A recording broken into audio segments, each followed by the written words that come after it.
Last લેક્ચરમાં આપણે જોયું હતું advantages of translay relay protection system, voltage balance differential protection system અને એમાં ટ્રાન્સલે રિલે પ્રોટેક્શન સિસ્ટમ જોયું હતું અને એના થોડા ફાયદા અને ગેરફાયદાને તે બધા વિશે આપણે વાતચીત કરી હતી. આજે આપણે ચાલુ કરી રહ્યા છીએ ડિસ્ટન્સ અથવા તો ઇમ્પિડન્સ પ્રોટેક્શન. તો આ ડિસ્ટન્સ પ્રોટેક્શન છે બેસિકલી નોન યુનિટ ટાઈપનું એક પ્રોટેક્શન છે. આ નોન યુનિટ પ્રોટેક્શન એટલે કે એની મદદથી તમે રિમોટ બેકઅપ આપી શકો છો અને એના ઓપરેશનને તમે ઇઝીલી કોઓર્ડિનેટ કરી શકો છો પ્રાઇમરી અને બેકઅપની જોડે.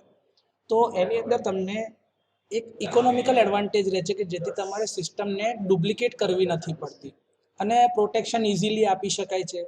બીજા ટેકનિકલ એડવાન્ટેજીસ બી છે, કેમ કે તમે એની મદદથી ત્યાં જે બ્લાઇન્ડ સ્પોટ ક્રિએટ થતા હતા કે જ્યાં આગળ પ્રોટેક્ટિવ ડિવાઇસીસ ઓપરેટ ના થઈ શકે તે બ્લાઇન્ડ સ્પોટ બી આપણે રિમૂવ કરી શકતા હતા.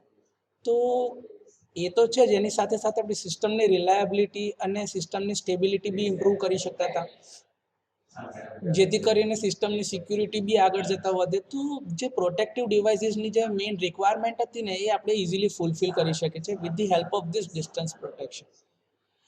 આ ડિસ્ટન્સ પ્રોટેક્શન જે છે ને એ ટાઈમ ગ્રેડેડ ટાઈપનું પ્રોટેક્શન, જે આપણે આગળ વાત કરી હતી કે આખી લાઇનની ઉપર પોસિબલ નથી કે તમે બધી જગ્યાઓ ઉપર એક જ સરખા સમયમાં પ્રોટેક્શન આપી શકો, કેમ કે એમાં શું થતું હતું કે જે રિમોટ લોકેશન ઉપર પછી તમે જ્યારે પ્રોટેક્શન આપવા જાઓ, જે ટાઈમ ગ્રેડેડ સિસ્ટમ હતી આ તમારી, તો એમાં શું થાય કે તમારા જે લોડ એન્ડ પર હતું ત્યાં આગળ તમે સૌથી ઓછા સમયમાં પ્રોટેક્શન આપી શકતા હતા, પણ એ જગ્યાએ જ્યાં સોર્સ સાઇડ પર સૌથી વધારે જરૂરિયાત છે ત્યાં આગળ ટાઈમ ઓફ ઓપરેશન બહુ જ વધી જાય છે, જેના લીધે તમે જે સિસ્ટમમાં જે ડેમેજ અટકાવવું જોઈએ વધી જશે. તો એ સિસ્ટમની એક રીતે ફેલ્યોર જ કહેવાય. તો એ ડિસએડવાન્ટેજ જે છે એ ઓવરકમ કરવા માટે જ આપણે ડિસ્ટન્સ પ્રોટેક્શનનો યુઝ કરીએ છીએ. જે રીતે આપણે નોર્મલ પ્રોટેક્શન સિસ્ટમ કે જે ઓવરકરન્ટ ટાઈપનું પ્રોટેક્શન આપણે સૌથી વધારે ઇમ્પ્લિમેન્ટ કરીએ છીએ, કેમ કે મેજોરિટી શન્ટ ટાઈપના ફોલ્ટ થવાની પ્રોબેબિલિટી વધારે છે, જે આપણે ચેપ્ટરની શરૂઆતમાં જ જોયું હતું કે લાઇન ટુ ગ્રાઉન્ડ ટાઈપના ફોલ્ટ જે છે એ થવાની સંભાવના 85% છે. તો કરંટને આપણે એક મેગ્નિટ્યુડ અથવા તો એક સેન્સિંગ ક્વોન્ટિટી તરીકે લઈએ અને એના આધારે પ્રોટેક્શન આપીએ તો આપણે 100માંથી 85 ફોલ્ટ માટે ઓપરેશન આપી શકીએ છીએ. તો એ કેસમાં તમારે ફેઝ ફોલ્ટ માટે અને ગ્રાઉન્ડ ફોલ્ટ માટે રિલેના અલગ અલગ સેટિંગ કરવા પડે ને અલગ અલગ રિલે લગાડવી પડતી હતી. પણ એક જ રિલેથી તમે આખા લાઇન પરનો ફોલ્ટને કવર કરી શકો એના માટે આપણે શું કરીએ છીએ, ડિસ્ટન્સ પ્રોટેક્શનનો યુઝ કરીએ છીએ. અને ડિસ્ટન્સ પ્રોટેક્શન જે છે એની ઉપર સોર્સ ઇમ્પિડન્સના જે વેરિએશન્સ આવે છે એની અસરને આપણે ઓછી કરી શકાય છે. આ ડિસ્ટન્સ પ્રોટેક્શન છે એ કમ્પેરેટિવલી બહુ સિમ્પલ છે, જેની આપણે એપ્લિકેશન કરી શકીએ છીએ. ફાસ્ટ સોલ્યુશન બી આપે છે અને જે ફોલ્ટ આખી લાઇન ઉપર તમને મળી શકતા હતા એ ફોલ્ટના માટે તમે ઇન્સ્ટન્ટેનિયસ ઓપરેશન લઈ શકો છો.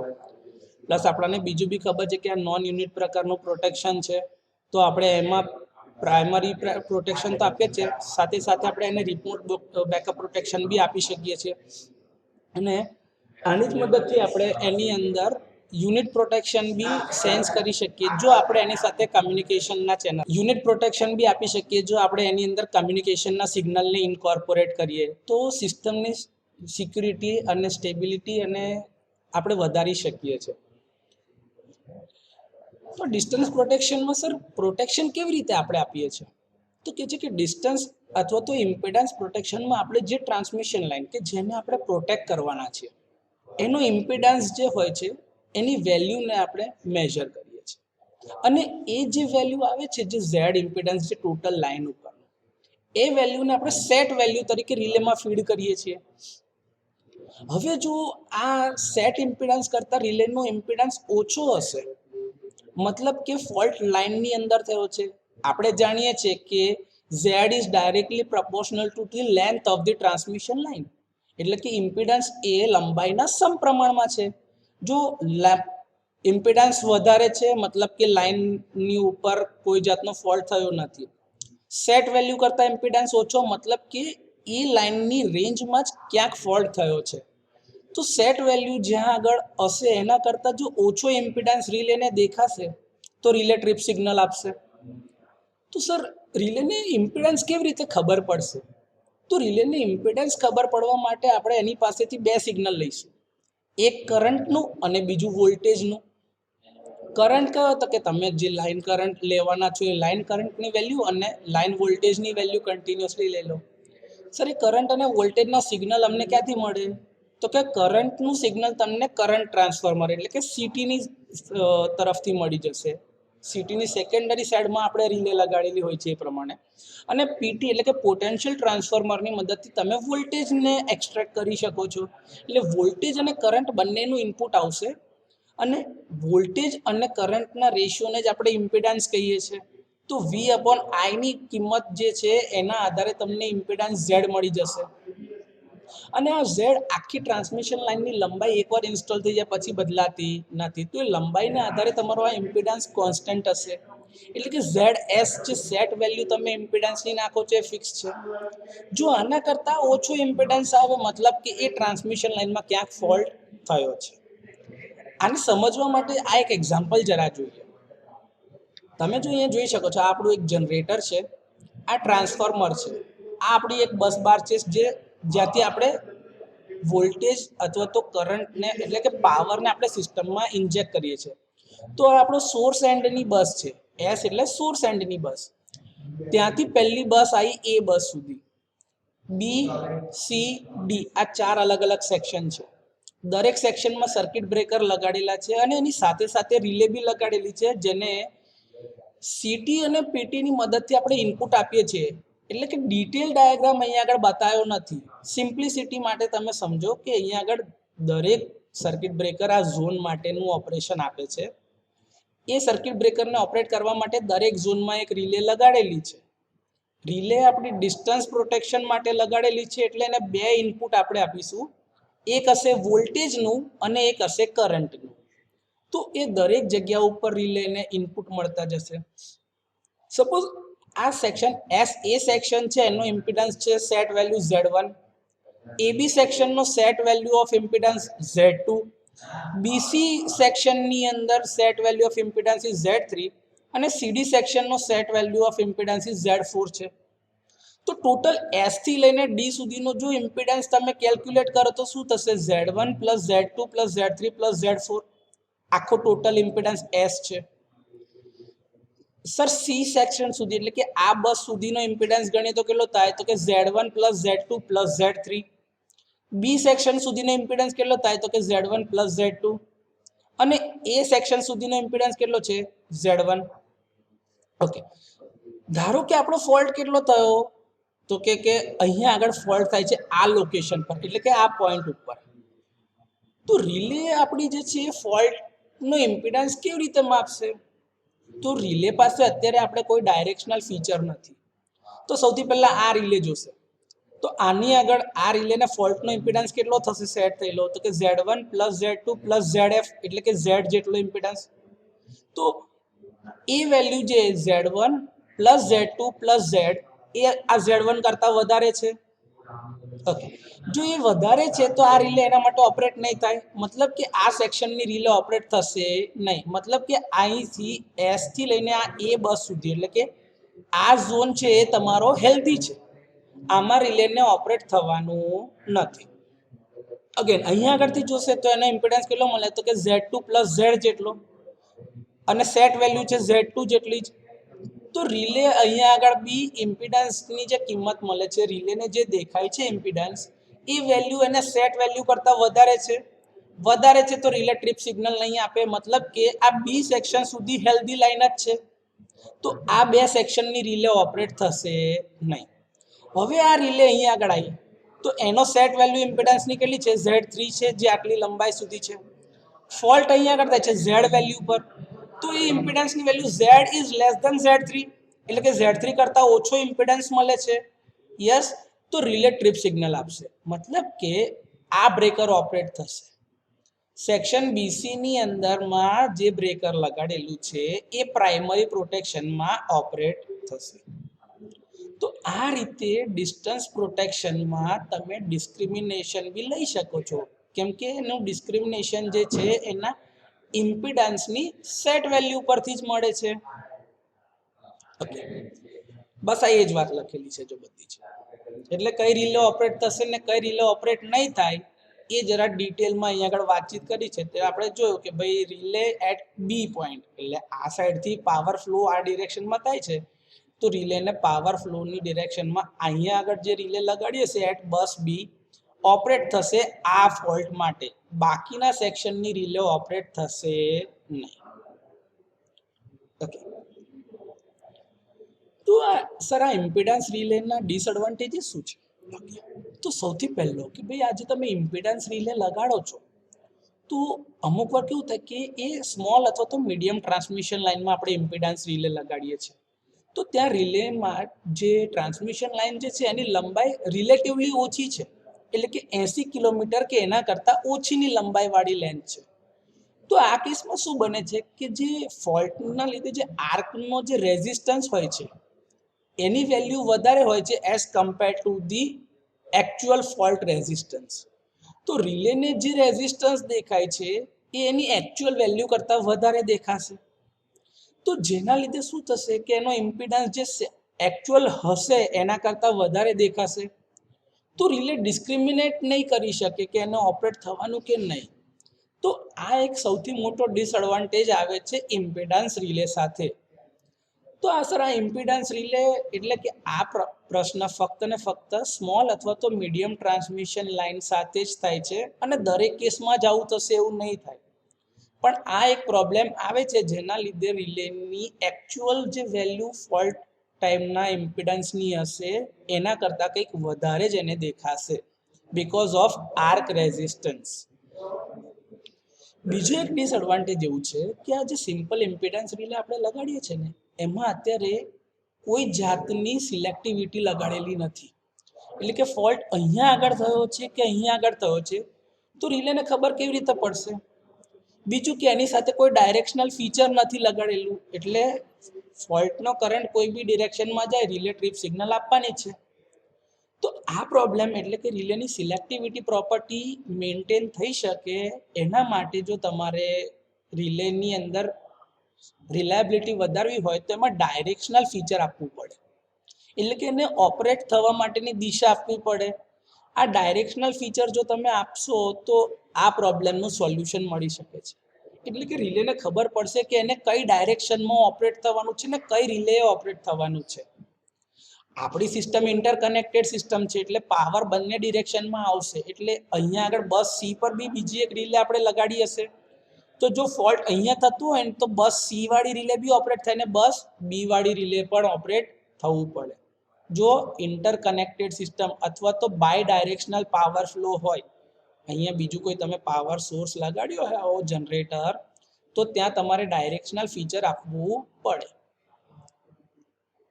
ઓકે, પછી બીજું છે કે સર એ ડાયરેક્શનલ ફીચર આપણે આપીએ તો ડાયરેક્શનલ ફીચર માટે એને દિશા કઈ રીતે આપવાની? તો કે એને બી જે ઓપરેટ થવા માટે એંગલ જોઈશે વોલ્ટેજ અને કરંટની વચ્ચેનો એંગલ જોઈશે, એટલે કે વોલ્ટેજ અને કરંટનું ઇનપુટ તમારે લેવું પડે. તો કે વોલ્ટેજ કયા લઈશું? તો કે વોલ્ટેજ એને જે છે ને જે બે ફેઝ હેલ્ધી છે બીજા કે જેમાં આપણે રિલેને કરંટનું ઇનપુટ નહીં લેતા, એટલે કે ધારો કે જો તમે આર ફેઝનો કરંટ લેતા હોય તો તમારે વાય અને બી ફેઝમાંથી કોઈ બી એકમાંથી તમારે વોલ્ટેજનું સિગ્નલ લેવાનું, બરોબર છે, જેથી કરીને રિલેના પરફોર્મન્સમાં અથવા એના કોન્ટેક્ટના અક્રોસમાં કોઈ પણ પ્રકારનું વોલ્ટેજ ડ્રોપની અસર ના થાય, એટલે કે રિલેના ઓપરેશન ઉપર કોઈ જાતની અસર ભવિષ્યમાં દેખાય નહીં. તો આ વાત હતી આપણી ડિસ્ટન્સ અથવા તો ઇમ્પિડન્સ પ્રોટેક્શનની. સર આપણે હજી બી રિલેની અંદર જો એને નોન યુનિટ પ્રોટેક્શનને યુનિટ ટાઈપમાં કન્વર્ટ કરવું હોય તો આપણે આગળ જ વાત કરી કે તમે એની અંદર કમ્યુનિકેશનના સિગ્નલ આપી શકો છો. જો લખી છે it can easily be adapted to create a unit protection scheme when applied with a signalling channel. તો આ ડિસ્ટન્સ અથવા તો ઇમ્પિડન્સ રિલેને પોતાના ઝોનમાં જ આપણે ઓપરેટ કરાવી શકીએ એવી વ્યવસ્થા આપણે કરી શકીએ. પણ એના માટે આપણે શું કરવું પડે? તો કે ભાઈ આપણે કેરિયર પ્રોટેક્શન લગાડવું પડે. કેરિયર પ્રોટેક્શન એટલે શું? તો કે કમ્યુનિકેશનની એક ચેનલ એની જોડે મોકલવાની, એટલે કે કમ્યુનિકેશનનું સિગ્નલ કન્ટિન્યુઅસલી જવું જોઈએ. બધા બહુ રિપોર્ટો અને બુક્સની અંદર જે કીધું છે કે જે ફોલ્ટ થાય છે ને એમાંના 80% ફોલ્ટ જે છે ને ખાલી ને ખાલી ટ્રાન્ઝિયન્ટ છે, એટલે કે ટચ એન્ડ ગો ટાઈપના ફોલ્ટ. એ ટાઈપના ફોલ્ટ પરમેનન્ટ હોતા નથી. તો એવા ફોલ્ટ જ્યારે થતા હોય તો કે સર કેના લીધે થતા હોય, તો કે આપણી સિસ્ટમની અંદર આપણે ઇન્સ્યુલેટર લગાડેલા હોય છે.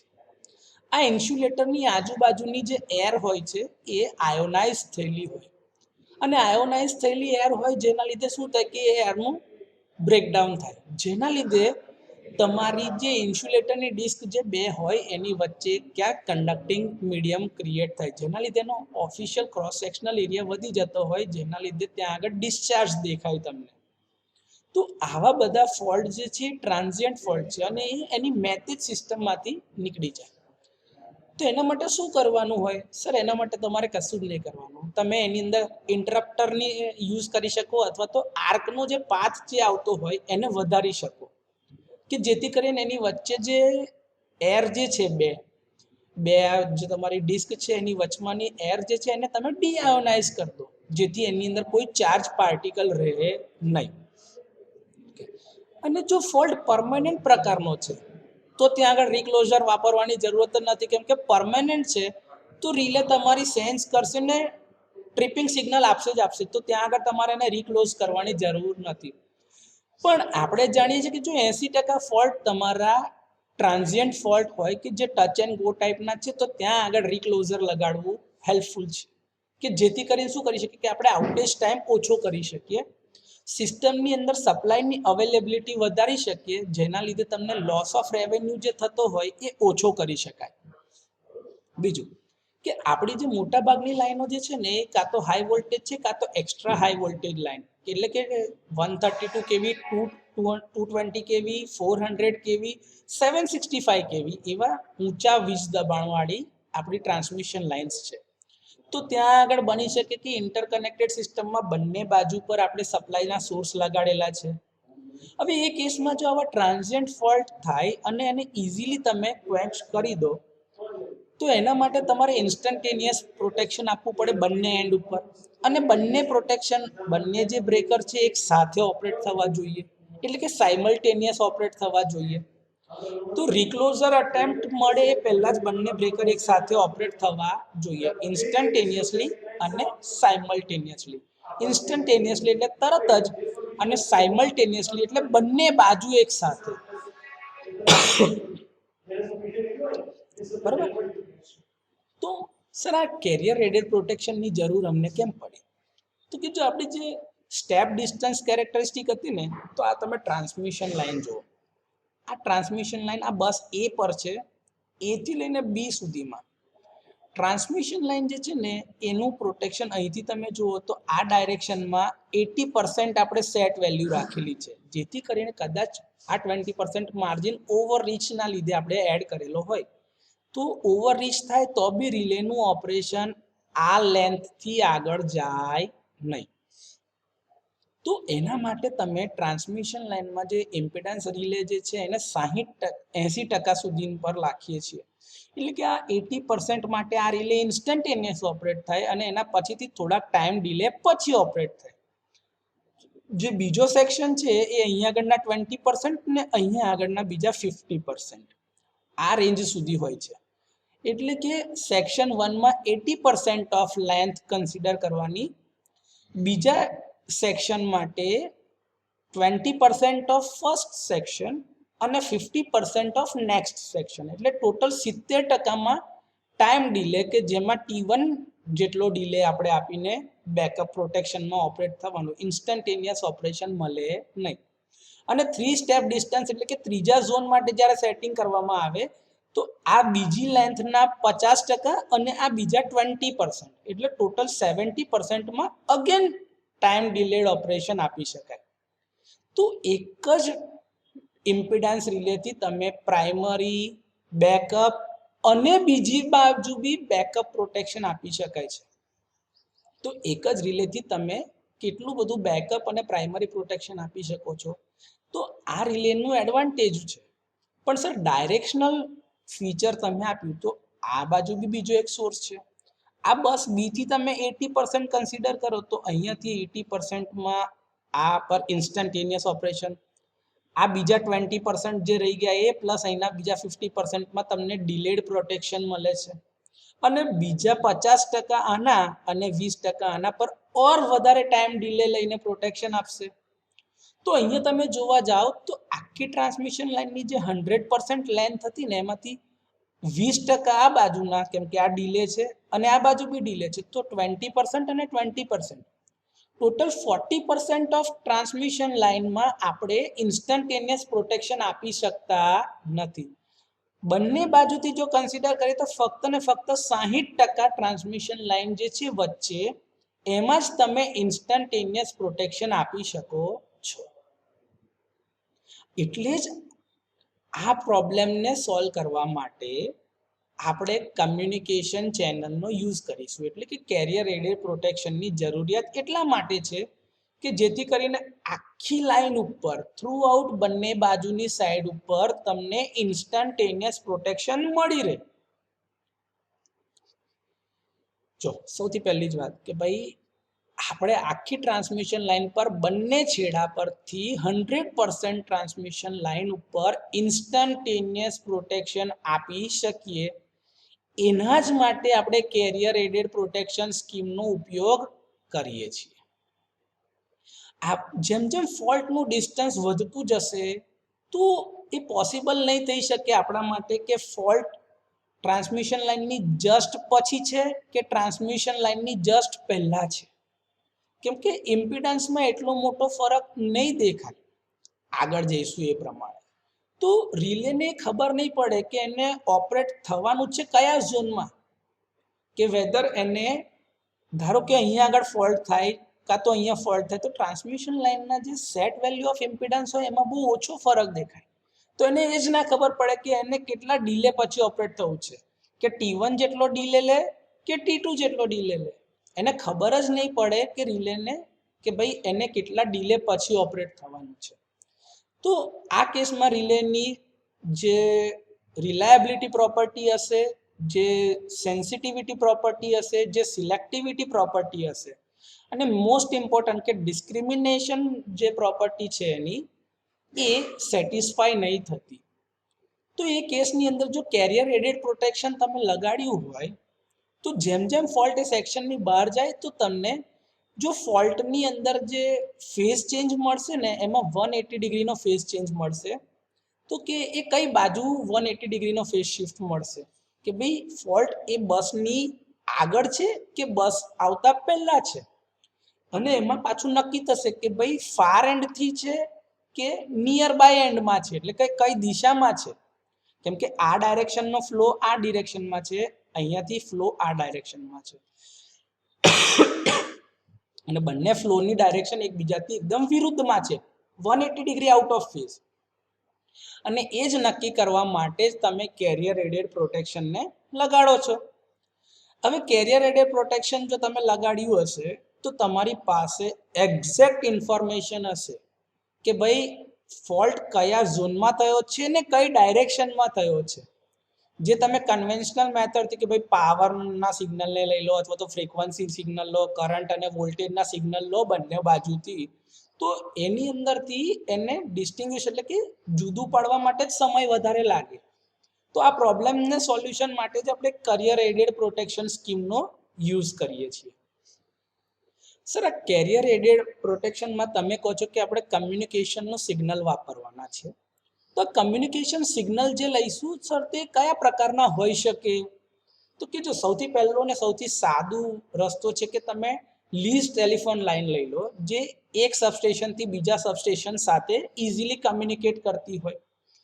તમે એવી કમ્યુનિકેશન ચેનલ પ્રાઇવેટલી લઈ બી શકો છો અથવા તો તમે એને લીઝ ઉપર એટલે કે ભાડે બી લઈ શકો છો, જેમ કે BSNL વાળા પાસેથી તમે લઈ લીધી હોય એવી કમ્યુનિકેશનની ચેનલ. પણ આમાં શું થાય છે કે ટ્રાન્સમિશન લાઇનની લંબાઈ જ એટલી છે તો તમારે લીઝ લાઇનને બી તમારે એટલી લંબાવવી પડે,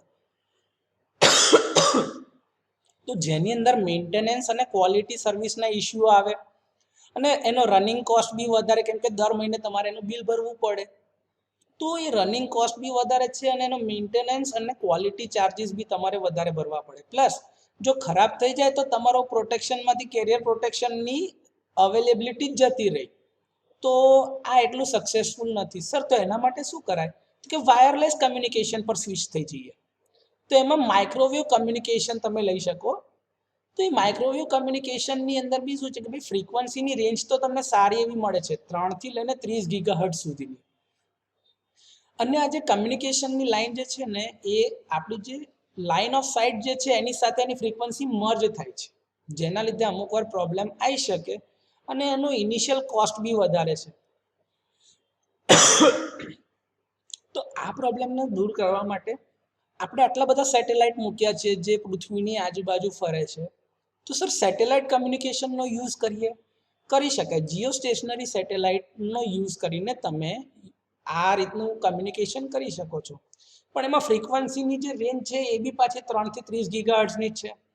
પણ એમાં શું થાય કે સિગ્નલ તમારા એન્ડથી સેટેલાઇટ થ્રુથી રિમોટ લોકેશન પર આવવા માટે જે સમય લાગે ને એ બહુ વધારે લાગે છે. કેમ કે એમાં શું થાય, જો 36,000 કિલોમીટર આપણા અર્થની રેડિયસ છે. હવે બે ટાઈમ કેમ કન્સિડર કરે, કેમ કે એકવાર સિગ્નલ જાય બી ખરું ને એકવાર સિગ્નલ આવે બી ખરું, બરોબર છે. આ મિનિમમ ફ્રીક્વન્સી સાથે તમે કન્સિડર કરો તો એનો પ્રોપગેશન જે ડિલે જે છે ને એ 240 મિલીસેકન્ડ જેટલો તો ડિલે ઇન્ટ્રોડ્યુસ થશે. એટલે કે 12 સાયકલ પછીથી આપણને ખબર પડે કે એકચ્યુઅલ ફોલ્ટ થયો છે કયા ઝોનમાં. તો 12 સાયકલ જતી રહે ત્યાં સુધીમાં કેટલું બધું ડેમેજ થઈ જાય, જેના કારણે સેટેલાઇટ કમ્યુનિકેશનને આપણે યુઝ કરતા નથી. તો સર આપણે શું યુઝ કરીશું, તો કે સૌથી વધારે જે ઉપયોગમાં લેવાય છે એ છે power line carrier communication, PLCC કહેવાય છે.